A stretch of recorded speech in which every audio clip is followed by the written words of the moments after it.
Good morning friends. आज हम क्षितिज भाग 2 के काव्यखंड के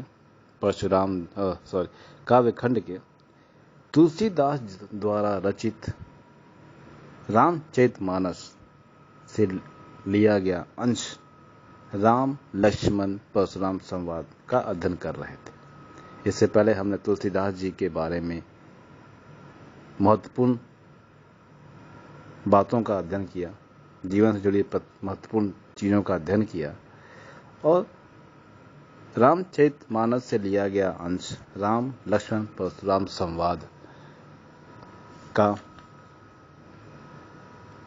कुछ हमने अध्ययन किया था।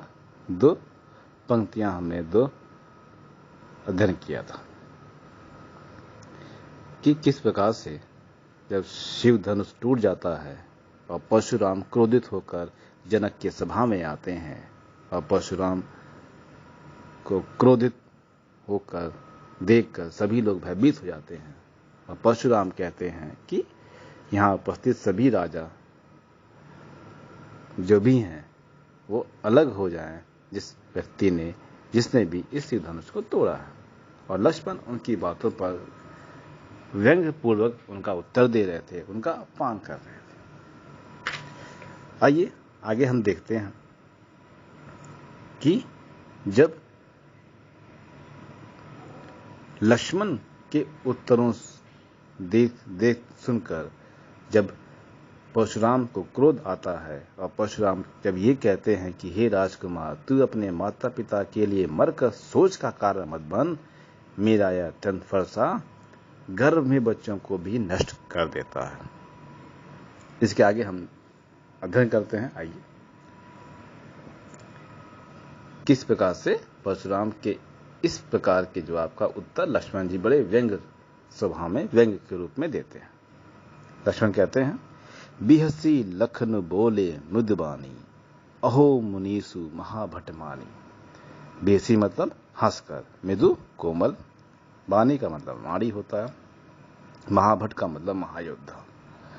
तो देखिए, बिहसी लखन बोले मृदुबानी, अहो मुनीस महाभटमाने की परशुराम की आत्म प्रशंसा सुनकर लक्ष्मण हंसते हुए बड़े ही मधुर स्वर में बोलते हैं कि हे मुनिवर, आप स्वयं को महायोद्धा मान रहे हैं, आप स्वयं को एक महान योद्धा मान रहे हैं।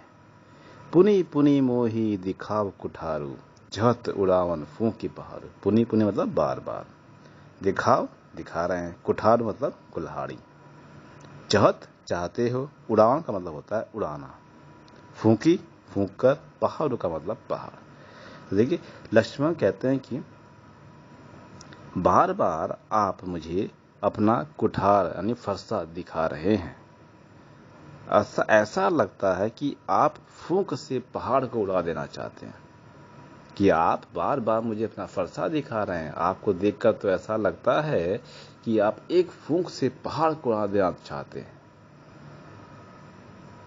यहाँ आए कहते हैं लक्ष्मण जी, यहाँ कुंबड़ बतिया कोई नाही, जे दर्जनी देखी मरी जाही। कुंबड़ बतिया कहते हैं एक प्रकार का छोटा सा फल होता है, जो बहुत ही छोटा फल होता है, जो अभी विकास कर रहा होता है, उसे कहा गया है कि यहाँ कोई कुंबड़ बतिया छोटा सा फल नहीं है जो किसी की उंगली देख कर डर जाए। ये तर्जनी देखी मर जाए। तर्जनी मतलब कहते हैं अंगूठे के पास की प्रथम उंगली, ठीक है, अंगूठे के पास की प्रथम उंगली को तर्जनी कहते हैं। कि यहाँ कोई कमजोर बालक या कोई ऐसा कमजोर फल नहीं है, छोटा फल नहीं है जो किसी की उंगली देख कर डर जाए। कहने का आशय यहाँ पे है कि यहाँ पर उपस्थित सभी राजा कोई इतने कमजोर नहीं है जो आपकी बातों को सुनकर भयभीत हो जाए। देखी कुठारू सरासर बाना, मैं कचिबा कहा सहित माना। सरासर मतलब कहते हैं धनुष, सरासर मतलब धनुष, बाना बाण। तो लक्ष्मण कहते हैं कि मैं तो आपके धनुष बाण को धारण करते हुए को देखकर और आपके वेशभूषा को देखकर ही अभिमान से कुछ कहा था कि आपकी वेशभूषा ही ऐसी है, तो आपने कुठार धारण किया है, फरसा धारण किया है, धनुष बाण धारण किया है, तो आपके इस वीर वेश को देखकर मैंने अभिमान पूर्वक ही कुछ कहा है। भृगु सुत समुझी जनेऊ बिलोकी, जो कछु कहू सहो रिसरो की, कि मैंने आपके गले में जनेऊ देखकर और भृगु पुत्र परशुराम जानकर ही अपने क्रोध को रोक आपके वचनों को सहन कर रहा हूं। भृगु सुत होता है, भृगु सुत का अर्थ होता है भृगु के पुत्र परशुराम। भृगु सुत मतलब भृगु जब परशुराम के पिता का नाम है, सुत मतलब भृगु के पुत्र परशुराम समझकर जनेऊ कहते हैं, जनेऊ जो ब्राह्मण लोग धारण करते हैं, बिलो की देखकर। रिस का मतलब होता है क्रोध। तो क्या कहते हैं कि मैं आपको भृगु कुल यानी भृगु के पुत्र समझकर, परशुराम समझकर और आपके गले में जनेऊ देखकर ही अपने क्रोध को रोककर आपके वचनों को मैंने सहा है।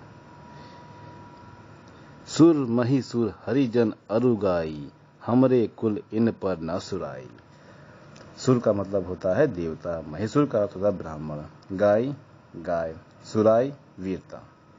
तो लक्ष्मण कहते हैं क्योंकि हमारे वंश की यह मर्यादा है कि हम देवताओं, ब्राह्मणों, हरि भक्तों और गाय पर वीरता नहीं दिखाई जाती। हमारे वंश में ब्राह्मणों, देवताओं और हरि भक्तों और गाय पर वीरता नहीं दिखाई जाती। बंधे पापू अब कीर्ति हारे, मारता हूं न परी तुम्हारे। बंधे मतलब मारने से, अब कीर्ति अपयश, हारे हारने से, मारता हूं मारने से। तो क्या कहते हैं कि हमारे वंश में देवताओं, ब्राह्मणों, हरि भक्तों पर और गायों पर वीरता नहीं दिखाई जाती, क्योंकि इन्हें मारने से पाप लगता है और इनसे हारने पर हमें अपयश मिलता है। यदि आप हमें मारे भी तो आपके पैरों में गिरना उचित है। कोटि कुलिस सम वचन तुम्हारा, व्यर्थ धरहु धनुबान कुठारा। कोटि का अर्थ होता है करोड़ों, कुलिस का अर्थ होता है कठोर, व्यर्थ बेकार, धरहु धारण किए हुए। कहते हैं कि आप तो धनुष बाण और कुठार फरसा व्यर्थ ही धारण किए हुए हैं, क्योंकि आपके वचन ही करोड़ों वज्रों के समान कठोर हैं। आप तो बेकार में ये धनुष बाण और फरसा धारण किए हुए हैं। आपके वचन ही इतने कठोर हैं कि आपके द्वारा बोले गए वचन ही इन सबसे खतरनाक है। जो अस्त्र आपने धारण किया इन सबसे खतरनाक आपके वचन है। तो आपने तो व्यर्थ में ही यह सब धनुष बाण और कुठार धारण किया हुआ है। जो बिलो की अनुचित कहेऊ, क्षमहु महामुनि धीर। बिलो की मतलब देखकर, क्षमहु कहते हैं क्षमा करें, धीर धैर्यवान। कहते हैं लक्ष्मण कि अतः धनुष बाण और कुठार को धारण किए हुए वीर वेश को देखकर मैंने कुछ अनुचित कह दिया हो तो हे धैर्यवानों ने महामुनि मुझे क्षमा कर दीजिए। जो बिलो की अनुचित क्षमे कहूं, क्षमहु महामुनि धीर, कि अगर मैंने आपके इस वेशभूषा को देखकर, वीर वेश को देखकर मैंने कुछ आपसे कह भी दिया हो, अनुचित कह भी दिया हो, तो मुझे आप क्षमा कर दीजिए। सुनी सरोस भृगु वंश मणि, बोले गिरा गंभीर।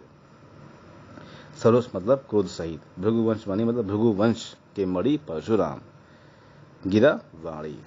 क्योंकि यह सुनकर भृगु वंश के मणि रूप परशुराम अपने क्रोध को और बढ़ाते हुए और गंभीर वाणी में परशुराम जी कहते हैं कि अभी तक तो लक्ष्मण ने ही अपनी बातें कही, अब लक्ष्मण की इन बातों को सुनकर परशुराम और क्रोधित हो जाते हैं और गंभीर होकर क्या कहते हैं, देखिए।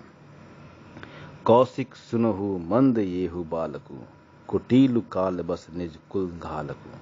कौशिक से कहते हैं, कौशिक का मतलब होता है विश्वामित्र, विश्वामित्र का एक नाम कौशिक भी है। तो कौशिक से कहते हैं कि मंद का मतलब मूर्ख, येहू का मतलब यह, कुटिल का मतलब होता है कठोर, कालबस काल के वश में, निज अपने, घाल को नाश करने वाला। तो देखिए कि क्या कहते हैं परशुराम कि लक्ष्मण का अपमानजनक व्यवहार देखकर गंभीर हुए परशुराम विश्वामित्र से कहते हैं कि हे कौशिक, हे विश्वामित्र, सुनो, यह कुटिल कालवश अपने कुल का नाश करने वाला बड़ा मूर्ख बालक है। कि हे विश्वामित्र, तुम सुन लो कि यह मूर्ख बालक, कुटिल बालक, अपने कुल का नाश करने वाला मूर्ख बालक, भानुवंश राकेश कलंको निपट निरंकुश अबूध असंको। भानुवंश कहते हैं सूर्यवंश, ठीक है।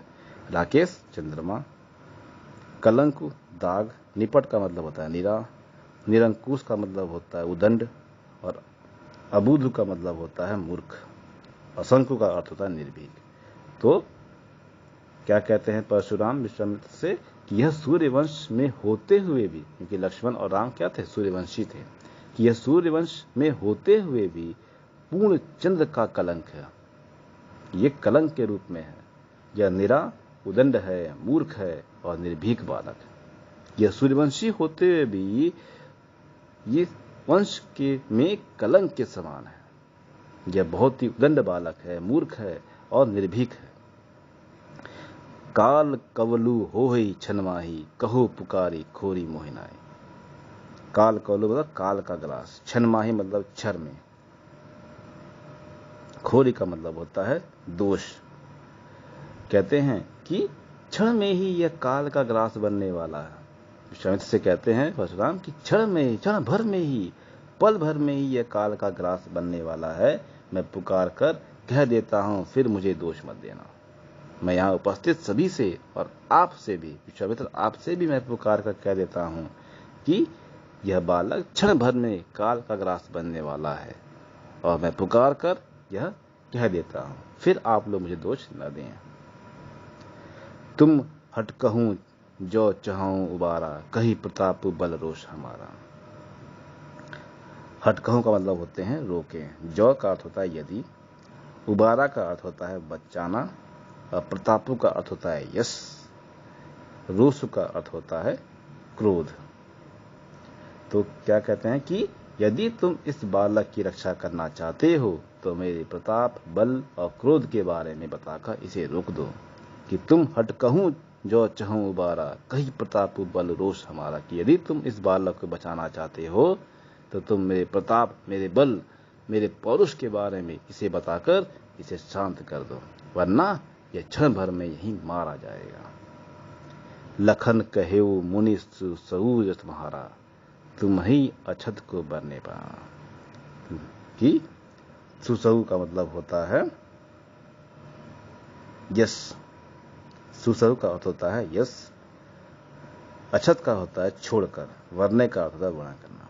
तो लक्ष्मण भी उनके बातों को सुनकर जवाब देते हैं। लक्ष्मण कहते हैं कि हे मुनि, आपके यश का आपको छोड़कर और कौन वर्णन कर पाएगा। लक्ष्मण कहते हैं कि आप तो अपने आप अपनी प्रशंसा कर रहे हैं, और आपके यश के बारे में आपसे अच्छा और कौन वर्णन कर सकता है, यहाँ उपस्थित और कौन वर्णन कर सकता है। आप तो स्वयं अपनी तारीफ, अपनी प्रशंसा कर रहे हैं। अपने मुंह तुम आपने करनी, बार अनेक भांति बहु बहु बरनी। मुंह मतलब मुंह, बरनी का मतलब वर्णन किया। लक्ष्मण कहते हैं कि आपने अपने मुंह से अनेक बार तरह तरह से अपनी करनी का वर्णन किया है। कि आप तो अपने मुंह पर अपने ही करनी का वर्णन अपने आप कर रहे हैं। कई बार आपने अपनी प्रशंसा स्वयं की है, कई बार अपने कार्यों का वर्णन आपने किया है। नहीं संतोषु तब पुनि कुछ कछु कहू, जनी रिस रोकी दुख दुसह दुख सहु। तो रिस का मतलब होता है, पुनि का मतलब होता है फिर से, रिस का मतलब क्रोध, रोक का अर्थ होता है रोक कर, दुसह का मतलब होता है असहनीय दुख, सहु का अर्थ होता है सहन कर रहे हैं। तो लक्ष्मण कहते हैं कि इतने पर भी आपको संतोष नहीं है, तो जो कुछ और भी कहने के लिए शेष रह गया है उसे भी आप कह दीजिए। इसके लिए क्रोध को रोककर क्यों असहनीय दुख सहन कर रहे हैं, आप क्यों इतना दुख सहन कर रहे हैं। कुछ और भी शेष रह गया हो तो वो भी आप कह दीजिए। अपने क्रोध को आप मत रोकिए। वीरव्रती तुम धीर अछोभा, गारी देत न पाऊ शोभा। वीरव्रती मतलब वीरता के व्रत का पालन करने वाला, जो वीर होते हैं। धीर धैर्य, अछोभा क्रोध रहित, गारी गाली, पाहु प्राप्त करते हो, शोभा शोभा। तो इसका अर्थ हुआ कि आप तो वीरता के व्रत का पालन करने वाले, धैर्यवान और क्षोभ रहित हैं, इसलिए आपको गाली देना या अपशब्द कहना यह आपको सुशोभित नहीं करता। वीर व्रत तुम धीर अघोषा, कि आप तो वीर व्रत के पालन करने वाले हैं, आप वीर पुरुष हैं, और आप जैसे वीर पुरुष को अपशब्द कहना, गाली देना उचित नहीं है, शोभा नहीं देता। सूर समर करहीं, करनी करहीं, कहीं न जान है आपो।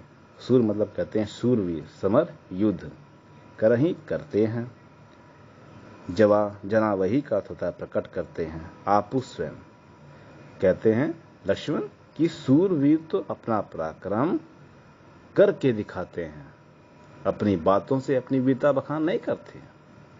जो सूर होते हैं, जो सूरवीर पुरुष होते हैं, जो वीर होते हैं, वो अपनी वीरता युद्ध में दिखाते हैं, न कि अपनी बातों से अपनी वीरता का बखान करते हैं। विद्यमान रन पाए रिपु, कायर कतहीं प्रताप। विद्यमान मतलब मौजूद, रन मतलब युद्ध, रिपु शत्रु, कायर डरपोक, कतहीं कहते हैं। लक्ष्मण कहते हैं कि युद्ध में शत्रु को सम्मुख उपस्थित देखकर कायर व्यक्ति ही अपनी वीरता का बखान करते हैं, अपनी वीरता की प्रशंसा करते हैं। यानी जो कायर होते हैं वही अपनी प्रशंसा करते हैं। आप तो कायर नहीं है, आप तो वीर पुरुष हैं, तो आप जैसे वीर पुरुष को यह शोभा नहीं देता। ठीक है, अगला जो भाग है वो हम अगले भाग में अध्ययन करेंगे। धन्यवाद।